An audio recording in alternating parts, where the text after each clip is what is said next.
అందరూ అనుకుంటారు, అసలు గాడిదని ఎవరైనా చూస్తారా? దాన్ని ఇష్టపడతారా? దాని దగ్గరకు వస్తారా? అది కష్టపడటానికి మాత్రమే పనికి వస్తుంది, ఇంకా దేనికి పనికిరాదు అని చాలామంది అనుకుంటూ ఉంటారు. కానీ ఆ గాడిదని ఒక వ్యక్తి చూశాడు, దాన్ని ఎన్నుకున్నాడు, దాని మీద కూర్చున్నాడు. ఎప్పుడు చూడనటువంటి ఘనతని ఆ రోజు ఆ గాడిద చూసింది.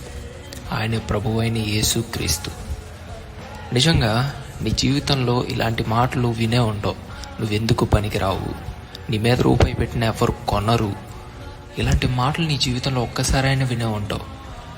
నేను ఒక మాట చెప్తున్నా, నువ్వు ఎప్పుడైతే నీ భుజాల మీద దేవుణ్ణి మోస్తావో, నీ హృదయంలో దేవుణ్ణి ఉంచుకుంటావో, అప్పుడు ఎవరు ఊహించినటువంటిది, నువ్వు కూడా చూడనటువంటి ఘనత దేవుడు నీకు ఇస్తాడు. ఈ మాటలు గుర్తుపెట్టుకో.